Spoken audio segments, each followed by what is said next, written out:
नमस्कार बच्चों। ओके, तो चलिए हम लोग लेक्चर नंबर 44 पढ़ेंगे और विलयन चैप्टर को आगे बढ़ाते हुए आज हम सीखेंगे संतृप्त विलयन क्या होता है। जैसा कि विलेयता की परिभाषा हमने पढ़ा था, क्या पढ़ा था कि किसी भी निश्चित तापमान पर यानी किसी निश्चित तापमान पर 100 ग्राम विलायक में विलेय की अधिकतम मात्रा घोली जा सके उसे हम क्या कहते हैं, विलेयता कहते हैं। यानी विलयन जब संतृप्त हो जाता है तो संतृप्त का मतलब ये होता है कि किसी भी विलयन में जब आप नमक और पानी का यदि विलयन बना रहे हैं, जैसे देखिए क्या कह रहा है, सैचुरेटेड सॉल्यूशन किसी निश्चित तापमान पर किसी घुलनशील पदार्थ का ऐसा विलयन जिसमें उस दिए हुए ताप पर उसी तापमान पर और अधिक विलेय घुलाने की शक्ति न हो उसे संतृप्त विलयन कहते हैं।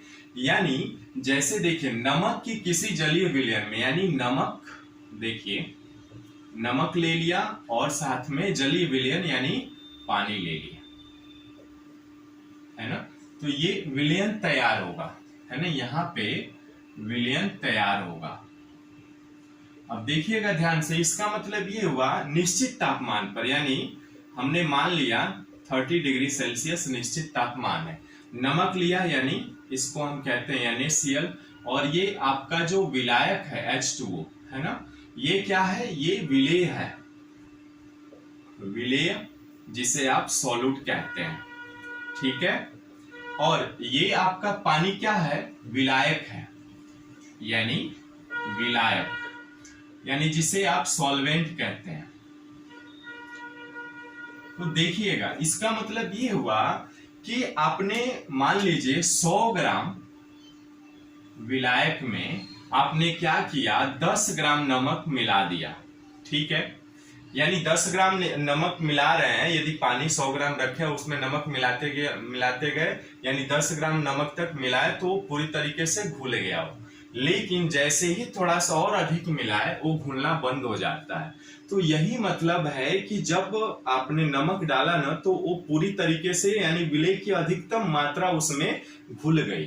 तो वहां से अब और अधिक यदि नमक आप डालेंगे तो उस विलयन को में नमक घुलाने की शक्ति नहीं रहती है, उसे ही संतृप्त विलयन कहा जाता है, यानी अधिक से अधिक मात्रा घोली जा सके, ठीक है। तो इस तरह से ये संतृप्त विलयन कहलाते हैं। वैसे तो आपने ये पढ़ रखा होगा पिछली कक्षाओं में ही, बट हमारे इसमें ये टर्मिनोलॉजी यूज होंगे इसलिए इसको समझना आवश्यक। यानी किसी भी निश्चित तापमान पर किसी घुलनशील पदार्थ का ऐसा विलयन जिसमें उस दिए हुए तापमान पर और अधिक विलेय घोलने की शक्ति न हो उसे सैचुरेटेड सॉल्यूशन कहते हैं। जैसे नमक की किसी जलीय यानी एक्वस सॉल्यूशन में, जैसे कि पानी में उसी तापमान पर और अधिक नमक न घोला जा सके तो वह विलयन क्या कहलाता है, संतृप्त विलयन कहलाता है।